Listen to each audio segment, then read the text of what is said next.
Hey guys, welcome to portable Pathshala. आज हम discuss करेंगे बिहार एसआई स्पेशल के लिए 25 मोस्ट इंपॉर्टेंट क्वेश्चन। तो वीडियो का एंड तक जरूर देखिएगा। चलिए शुरू करते हैं। आज का हमारा पहला क्वेश्चन है, प्रत्येक वर्ष 9 नवंबर को डैश के रूप में मनाया जाता है। इसका आंसर है विश्व कानूनी सेवा दिवस। प्रत्येक वर्ष 9 नवंबर को विश्व कानूनी सेवा दिवस मनाया जाता है। और राष्ट्रीय शिक्षा दिवस 11 नवंबर को मनाया जाता है। राष्ट्रीय शिक्षा दिवस 11 नवंबर को मनाया जाता है। राष्ट्रीय पत्रकारिता दिवस यह 17 नवंबर को मनाया जाता है। राष्ट्रीय पत्रकारिता दिवस 17 नवंबर को मनाया जाता है। और विश्व टेलीविज़न दिवस यह 21 नवंबर को मनाया जाता है। नेक्स्ट, किस वैज्ञानिक घटना के कारण यदि पानी में डूबा हुआ एक छड़ी मुड़ा हुआ प्रतीत होता है? इसका आंसर है अपवर्तन। अपवर्तन एक वैज्ञानिक घटना है जिसके कारण पानी में डूबा हुआ छड़ हमें मुड़ा हुआ प्रतीत होता है। आगे बढ़ते हैं। वस्तु और सेवा कर जीएसटी लागू करने वाला पहला देश कौन था? जीएसटी का फुल फॉर्म होता है ग्रॉस डोमेस्टिक प्रोडक्ट। इसे लागू करने वाला पहला देश था फ्रांस। और चीन ने 1994 में जीएसटी लागू किया था। रूस ने 1991 में जीएसटी लागू किया था। और आगे बढ़ते हैं। इनमें से किसे महात्मा गांधी के सचिव के रूप में जाना जाता है? इसका आंसर है महादेव देसाई। महादेव देसाई को महात्मा गांधी के सचिव के रूप में जाना जाता है। महादेव देसाई को लोकप्रिय रूप से महात्मा गांधी के सचिव के रूप में जाना जाता है। उन्हें और भी कुछ नामों से जाना जाता है, जैसे गांधी का बॉसवेल, आनंद से गांधी का बुद्ध और प्लेटो से गांधी का सुकरात। गोपाल कृष्ण गोखले एक राजनीतिक नेता और सर्वेंट ऑफ इंडिया सोसाइटी के संस्थापक थे। वह भारतीय राष्ट्रीय कांग्रेस के एक वरिष्ठ नेता भी थे। आगे बढ़ते हैं। घुटने का जोर डैश होता है। इसका आंसर है काज जोर। घुटने का जॉइंट काज जोर होता है। और काज जोर को इंग्लिश में कहते हैं हिंग जॉइंट। घुटने का जॉइंट हिंग जॉइंट होता है। हिंग जॉइंट दो या दो से अधिक हड्डियों के बीच बना होता है, जहां हड्डियां केवल एक धुरी के साथ झुकती है या विस्तारित होती है। नेक्स्ट, निम्नलिखित में से किसे लोकहितवादी के रूप में जाना जाता है? इसका आंसर है गोपाल हरि देशमुख। गोपाल हरि देशमुख को लोकहितवादी के रूप में जाना जाता है। नेक्स्ट, डैश अर्धचालक है। इसका आंसर है option number C, gallium. Sorry, इसे कहते हैं जर्मेनियम। जी, इसे जर्मेनियम होता है। जर्मेनियम एक अर्धचालक है। अर्धचालक वे तत्व होते हैं जिनकी विद्युत चालकता चालकों और कुचालकों की सीमा के बीच होती है। गैलियम, सीसा और टिन सभी धातु हैं। गैलियम, सीसा और टिन ये सभी धातु हैं, लेकिन जर्मेनियम एक अर्धचालक है। नेक्स्ट, 10वीं अनुसूची के तहत लोकसभा के सदस्य की अयोग्यता से संबंधित मुद्दे पर निर्णय कौन करता है? इसका आंसर है अध्यक्ष। 10वीं अनुसूची के तहत लोकसभा के सदस्य की अयोग्यता से संबंधित मुद्दे पर निर्णय करता है स्पीकर करता है, अध्यक्ष करता है। भारतीय संविधान की 10वीं अनुसूची को दल बदल विरोधी कानून के रूप में भी जाना जाता है। यह 1985 में 52वें संशोधन द्वारा जोड़ा गया था। नेक्स्ट, किस बैंक ने सहस्त्राब्दी पर केंद्रित डिजी स्मार्ट क्रेडिट लॉन्च किया है? इसका आंसर है option number D, standard chartered bank.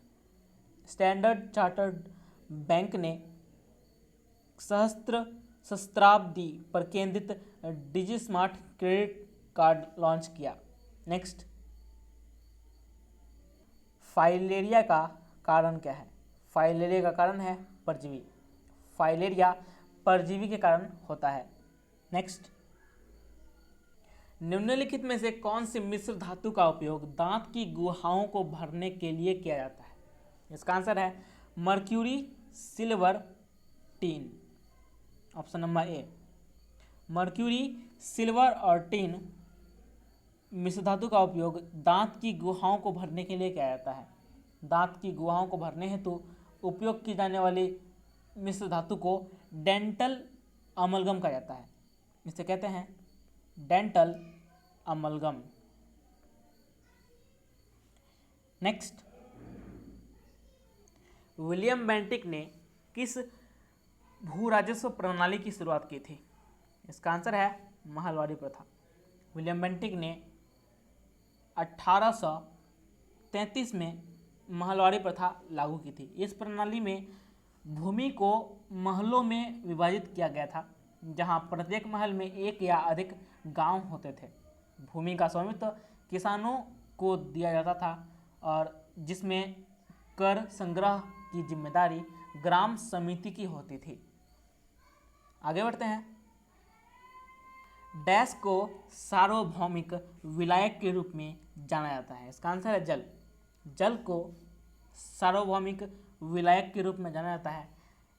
एक विलायक, एक सॉल्वेंट वह है जो विलेय को घोलता है, जिसके परिणाम स्वरूप एक घोल बनता है। एक विलायक आमतौर पर एक तरल होता है, लेकिन यह ठोस, एक गैस या एक सुपर क्रिटिकल तरल भी हो सकता है। नेक्स्ट, डैश की परिवर्तनशीलता के कारण संपीड़न और विरलीकरण होता है? इसका आंसर है वायुदाब। वायुदाब एयर प्रेशर की परिवर्तनशीलता के कारण संपीड़न और विरलीकरण होता है। संपीड़न को इंग्लिश में कहते हैं कंप्रेशन और विरलीकरण को कहते हैं इंग्लिश में रेरफैक्शन। संपीड़न क्या होता है?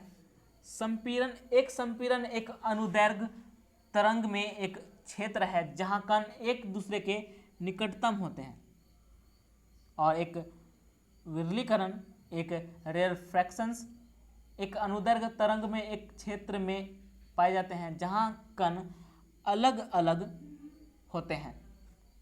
नेक्स्ट, इनमें से कौन सा राष्ट्र एशिया प्रशांत आर्थिक सहयोग का सदस्य है? इसका आंसर है USA. USA Asia Pacific economic corporation का सदस्य है। इसे शॉर्ट में कहते हैं एपेक, और इसका फुल फॉर्म होता है Asia Pacific economic corporation. Asia Pacific corporation एक अंतर सरकारी मंच है जो पूरे एशिया प्रशांत क्षेत्र में मुक्त व्यापार को बढ़ावा देता है। एपेक का हेडक्वार्टर सिंगापुर में है और इसमें 21 सदस्य राष्ट्र मौजूद हैं। नेक्स्ट, एक सोलेनॉइड के अंदर एक छोर से दूसरे छोर तक जाते समय इसका चुंबकीय क्षेत्र क्या होता है? इसका आंसर है स्थिर रहता है। एक सोलेनॉइड के अंदर एक छोर से दूसरे छोर तक जाते समय इसका चुंबकीय क्षेत्र स्थिर रहता है। एक सोलेनॉइड मूल रूप से तार का एक कसकर घुमाया हुआ पेंचदार कुंडल होता है जो इसकी लंबाई छोटे व्यास से बना होता है, जो इसकी लंबाई की तुलना में एक छोटे व्यास से बना होता है।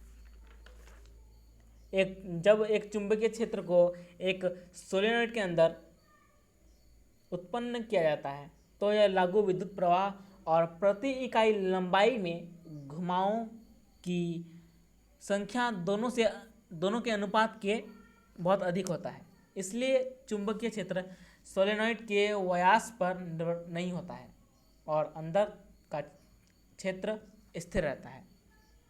नेक्स्ट, निम्नलिखित में से किसे भारत का बिस्मार्क कहा जाता है? सरदार वल्लभ भाई पटेल को भारत का बिस्मार्क कहा जाता है। उन्हें भारत का बिस्मार्क इसलिए कहा जाता है क्योंकि उन्होंने भारत के लिए वैसा ही किया जो बिस्मार्क ने जर्मन्स के लिए किया था। जो बिस्मार्क ने जर्मन्स के लिए किया था। 1947 में भारत की आज़ादी हासिल करने के बाद भारत राजकुमारों और राजाओं के नेतृत्व में 500 से अधिक छोटे छोटे राज्यों में बटा हुआ था। उन्होंने इन रियासतों को नए घोषित भारतीय गणराज्य के साथ विलय करने का कार्य किया था। यह उनका एक महत्वपूर्ण कार्य था। नेक्स्ट, किस क्रांतिकारी ने अपनी जान खुद ले ली थी? इसका आंसर है चंद्रशेखर आज़ाद। चंद्रशेखर आज़ाद एक क्रांतिकारी थे जिन्होंने अपनी जान खुद ले ली थी। इनका जन्म 23 जुलाई 1906 में हुआ था और इन्होंने अपने आप को फांसी लगा लिया था। सॉरी, फांसी नहीं लगा, इन्होंने अपनी जान ले ली थी। इन्होंने 27 फरवरी 1931 में खुद को मार डाला था। नेक्स्ट, इनमें से कौन सा आवर्त सारणी में त्रय का उदाहरण है? इसका आंसर होगा उपयुक्त सभी। इनमें से सभी त्रय का उदाहरण है। नेक्स्ट, किस प्रकार की जमीन का एक प्राकृतिक रूप को घाटी से गुजरने वाले दो खड़ी चट्टानों के रूप में देखा जाता है? इसका आंसर है कैनियन।